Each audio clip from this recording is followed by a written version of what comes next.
gente, tudo bem com vocês? Começando mais um vídeo por aqui. E hoje, como vocês podem ver, tô no aeroporto já e chegou a hora da gente se despedir de Porto Alegre com esse solzão maravilhoso que tá aqui na minha frente e voltar para nossa casinha em Amsterdã. Eu já comentei com vocês que o nosso retorno para casa vai ser bem complicado, né? A gente vai ter mais escalas que o normal, então a gente tá saindo hoje, agora às 7 e pouca, quase 8 horas a gente vai sair daqui de Porto Alegre e a gente tá indo depois pra São Paulo. De São Paulo a gente vai pra Madrid e de Madrid a gente vai pra Amsterdã. Então vai ser bem cansativo. Vai ser a primeira vez que a gente tá indo com outra companhia aérea que não é a KLM. Então eu não sei nada sobre essa viagem. Eu não sei se vai ser tranquila, eu não sei como é que vai ser a questão de comida, não sei como é que vai funcionar nada. E eu não sei nem se a gente vai ter que pegar mala em Madrid ou se a gente vai direto pra Amsterdã. Em resumo, não sei nada. Mas enfim, é o nosso voo de volta. Tá começando agora. Perrengue, né? Atrás de perrengue, porque a gente pegou a passagem mais em conta que tinha no dia. E aí a gente vai acabar fazendo essa escala maior. Tô com cara de choro, tô toda com a maquiagem borrada já. Porque eu sou muito chorona, chorei pra me despedir da minha mãe. E agora a gente tá aqui aguardando pra liberar o horário do nosso voo, né? Pra ver qual é o portão que a gente tem que ir. Como sempre, a gente chega aqui com bastante antecedência, como é recomendado pelas companhias aéreas. Então a gente sempre tá aqui pelo menos 3 horas antes de começar realmente o embarque, né? Então a gente tá agora aguardando, a gente tá dando um tempinho, a gente já veio pra área de embarque, já me despedi da minha família, Cauê se despediu da família dele ontem. E agora a gente se vê em breve, se Deus quiser, a gente volta pro Brasil. Ou nossa família vai nos visitar. Mas eu confesso que eu tô com saudade da minha casa, saudade do friozinho. Porque assim, engordei um monte nesses últimos dias. Muita coisa acontecendo, né? Aqui correria pra gente resolver coisa. Como vocês podem ver, tô com a cara toda marcada, cheia de espinha, de tanta besteira que eu comi. Mas deu pra aproveitar bastante com a nossa família, deu pra curtir bastante, comer tudo que eu tava com saudade de comer aqui no Brasil. E agora é hora de voltar e eu vou mostrar pra vocês o nosso percurso aí até Amsterdã. Nossos 2 primeiros voos vão ser de Latam e aí o terceiro vai ser de Iberia. E aí vamos ver como é que vai ser. Como falei, vou mostrando pra vocês. E depois também eu aproveito pra dar uma comparada aí como foram os nossos últimos voos. Todas as nossas experiências indo e voltando da Holanda sempre foram com KLM. Então vamos ver como é que vai ser dessa vez com o Latam. E aí eu conto pra vocês o que eu achei de diferente entre uma e outra. Mas uma coisa que eu já não gostei foi porque no nosso voo de São Paulo para Madrid, eles já colocaram eu e o Cauê em assentos separados, a gente tá em fileiras diferentes, assentos separados. Eu já não gostei disso. E aparentemente o voo vai estar explodindo. Então não sei como vai ser, mas espero que dê tudo certo. Então bora lá agora pra pegar nossas coisas e procurar qual vai ser o nosso portão de embarque pra gente ir agora de Porto Alegre pra São Paulo.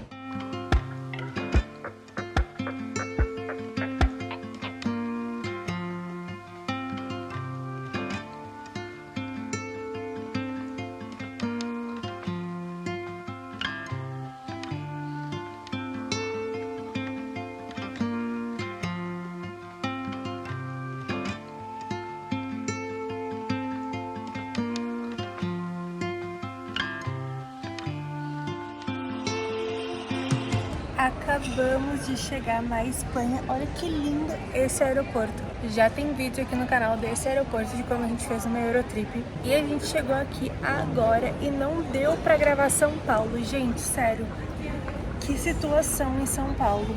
Como eu falei pra vocês, a gente tava saindo de Porto Alegre e aí tava tudo certo. Era pra gente ter uma escala de 2 horas em São Paulo. Só que quando o voo chegou em Curitiba, o pessoal da central de controle avisou o piloto para ficar dando volta em Curitiba, porque o espaço aéreo estava muito cheio em São Paulo. A gente deu 5 voltas em Curitiba e depois a gente foi para São Paulo, e em São Paulo a gente deu mais 3 voltas antes de pousar. Então assim, foi muito complicado. A gente pousou quase 1 hora depois do que seria. Quando a gente chegou em São Paulo, a gente saiu correndo, porque a gente quase perdeu a conexão por causa desse atraso. E o nosso portão, onde a gente descia, a gente desceu no Terminal 2 em São Paulo e a gente foi pegar o voo esse pra Madrid no Terminal 3.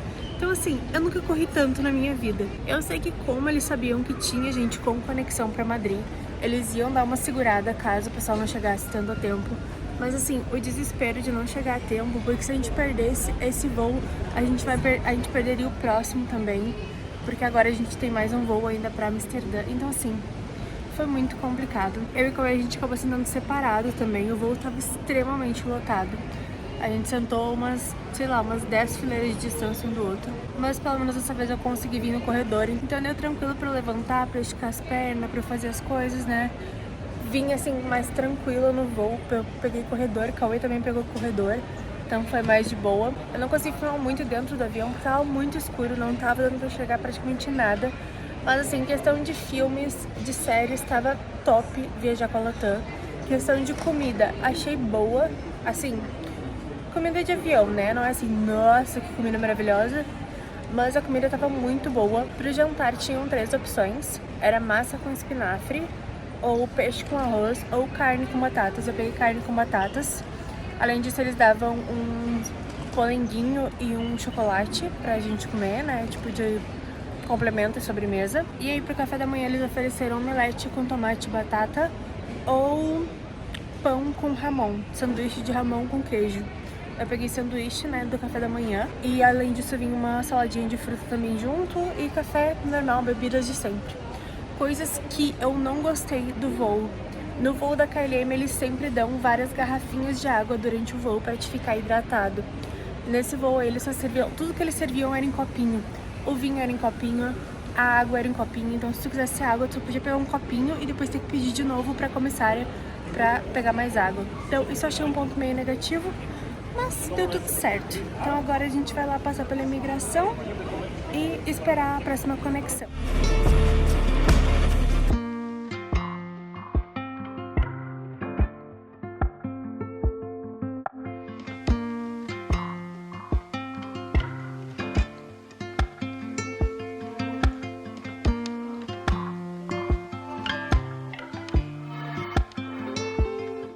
Finalmente chegamos em Amsterdã. Ai, gente, tô tão cansada, tô com uma cara destruída.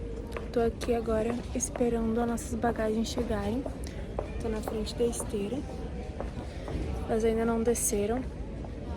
Em Madrid, Nossa, Madrid é muita enrolação, o aeroporto tá em reforma. Nos mandaram pra um terminal pra fazer raio-x, depois mandaram pro terminal pra fazer raio-x. No fim, a escala de 3 horas foi boa, mas assim, foi o suficiente só pra gente fazer o que tinha que fazer. Porque eles nos mandaram pra 1 milhão de lado pra gente poder fazer raio-x e depois embarcar. Mas deu tudo certo. E aí na hora de embarcar ainda, pediram pra gente despachar as nossas malas pequenas de mão. O que eu não queria, espero que minhas coisas dentro da minha mala de mão estejam seguras, né? Porque não tenha nada quebrado, porque vocês sabem como é, né? Bagagem despachada, a gente corre risco. Mas enfim, vai dar tudo certo. Agora a gente tá aqui só esperando as bagagens.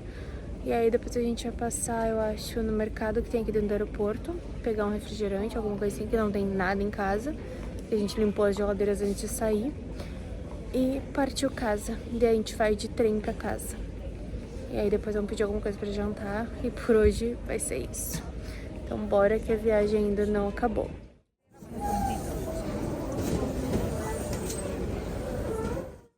Ai, gente, finalmente em casa. Eu acabei não conseguindo nem gravar ontem à noite quando a gente chegou. Tava tão cansada, tão destruída, que na verdade agora pensando, não sei mais nem o que eu falei durante o vídeo, né, durante a viagem, porque eu tava muito podre de cansada. Eu comentei aí durante a nossa parada no aeroporto de Madrid que a nossa viagem foi meio assim conturbada, principalmente a questão do primeiro voo, né, que foi de Porto Alegre pra São Paulo, porque o nosso avião teve que ficar fazendo volta no céu para poder pousar, né, para receber autorização para pousar. E isso fez com que a gente atrasasse 1 hora na nossa aterrissagem em São Paulo. E aí a gente chegou em cima do laço, a gente não conseguiu fazer nada, nem ir no banheiro em São Paulo. A gente saiu correndo do Terminal 2, acho que era que a gente tava, pra ir pro Terminal 3, ou do Terminal 3 pra ir pro Terminal 2. Eu não lembro ao certo quais que são os terminais, mas é que a gente saiu de um terminal pra ir pro outro. E o nosso embarque pra Madrid era lá no fim do terminal, era um dos últimos portões. Então, assim, foi uma correria desgraçada. Eu tô com a canela doendo, com a panturrilha doendo, com tudo doendo. além do joelho que tá doendo de ficar dobrado no avião. Aí o voo de Madrid, né, eu e o Cauê sentou separado ainda no voo, mas tipo, isso tá ok, eu sentei no corredor. O Cauê também pegou um corredor, mas bem mais pra trás de mim, acho que umas 5, 6 fileiras pra trás de mim, uma coisa assim. O bom é que pelo menos a gente ficou os dois no corredor e aí deu pra levantar durante o voo, né, dar uma esticada nas pernas, que senão teria sido muito pior. E aí depois, no nosso último voo de Madrid pra Amsterdã, eu dormi no voo, apaguei no voo, tava... Parece que o último voo pra mim é o que eu apago geralmente, né? Lá no Brasil também, nosso voo de São Paulo pra Porto Alegre, eu apaguei, eu não vi nem o voo. E aqui foi a mesma coisa. A gente chegou aqui, graças a Deus, nossas malas chegaram 100%, né? Chegou tudo certinho, tudo inteirinho. Nem abriram, não pediram pra ver nada, pra averiguar nada. Então, nessa questão foi bem tranquilo, a gente conseguiu passar com tudo que a gente trouxe. Não era muita coisa também, né? Mas eu achei que eles poderiam encrencar, porque a gente trouxe que nem... trouxe uma caixa de paçoca, sabe? Então, esse tipo de coisa... Talvez eles poderiam encher o saco, porque é muita quantidade. Mas foi bem tranquilo, a gente passou bem de boa. E a gente chegou em casa depois, a gente pediu comida, porque sem condições de fazer qualquer coisa. E a gente só comeu e apagou. E assim, o nosso fuso horário tá todo bagunçado. Hoje a gente desfez as malas, né? Já organizamos as coisas tudo. Mas assim, a gente ainda tá bem bagunçado no fuso horário. A gente dormiu, a gente apagou ontem, mas a gente acordou hoje. Era 2 e pouca da tarde, 3 e pouca da tarde, acho que era. Era 3 horas já, mais ou menos. Então, assim, tá meio confuso as coisas, mas aos pouquinhos vai dando certo. A gente tem ainda mais 2 dias pra poder ficar em casa descansando. Segundo, a gente volta normal, à rotina. E questão de voo, assim, comida achei melhor do que a KLM, mas é que também... Eu tava comentando isso com o Cauê no voo, que a questão maior é porque a Latam, por exemplo, esses voos que fazem Espanha ou TAP que vai para Portugal, as comidas da Espanha e de Portugal, elas lembram mais a nossa comida brasileira. Então, pra gente comer as coisas do voo, eles são coisas mais familiares pra gente, que talvez tenham mais gosto do que a gente costuma comer. Ao contrário da KLM, que a KLM é comida holandesa. Então, geralmente as comidas, assim, eu não sei, parece que não é muito legal, sabe? As comidas deles, pelo menos não na econômica, né? Talvez ali na business ou na primeira classe, sei lá se tem primeira classe, mas na business, ali na executiva, talvez seja bem melhor. Mas a comida da econômica, geralmente, eu acho meio mais ou menos, assim. Mas questão de filmes também na Latam tava muito top. Tinha muita coisa ali na telinha, né? De jogos, de filmes, de séries, de documentários, música. Tinha muita coisa legal mesmo. Mas essa questão de ter mais uma escala acabou me deixando muito mais cansada, né? Porque daí... Quando tu pega só 2 voos, que nem é o caso da KLM, que a gente geralmente pega Amsterdã, São Paulo, Porto Alegre, parece que quando tu tá, tipo, finaliza o voo grande, já praticamente acabou a viagem, entendeu? Mas a coisa seria de volta. De volta a gente teria pegado Porto Alegre, São Paulo, ou Porto Alegre, Rio, e aí Rio ou São Paulo, Amsterdã. E quando termina o voo longo mesmo, aquele que mais te cansa, tu já tá em casa. Só que agora nesse a gente fez Porto Alegre, São Paulo, Madrid, Amsterdã. Então, assim, foi muito cansativo. Eu não sei se vale a pena Sim, se tu puder comprar passagem um pouquinho mais cara, eu não sei se vale a pena tu fazer essa escala maior aí, essa escala extra, né, na tua viagem, por causa de pouca diferença de valor, porque foi bem cansativo ter um voo a mais. Fora que também tem que fazer imigração em Madrid, e aí tem que tomar cuidado, porque, tipo, a gente saiu do voo e foi direto pra imigração, e aí a fila tava grande, mas não tava tão grande. Quando a gente começou a andar na fila, que a gente chegou um pouco mais perto do oficial de imigração, a fila tava gigantesca. Então, assim, se a tua escala for curta e tu pegar uma fila gigantesca daquela, tu vai ter que ir nas passagens rápidas ou alguma coisa assim, porque vai ser, tipo, correria, sabe? É mais um estresse, na verdade. E ao contrário de voo direto, que daí tu faz imigração aqui em Amsterdã mesmo. Mas, enfim, de modo geral, nosso voo foi muito bom, nossa viagem foi ótima. Eu já tô com saudade do Brasil, eu tô com saudade da minha família, de estar com eles, de comer comida boa brasileira. Mas agora é hora de voltar à rotina, voltar ao normal. A gente veio pra cá com um objetivo e a gente vai correr atrás disso, que é o mais importante no momento. E esse vídeo vai ficando por aqui, eu espero muito que vocês tenham gostado. Caso tu ainda não seja inscrito aqui no canal, não esquece de te inscrever, de deixar um like nesse vídeo e de ativar as notificações para receber avisos sempre que tiver vídeo novo. Muito obrigada por ter ficado até aqui e eu vejo vocês no próximo vídeo. Tchau!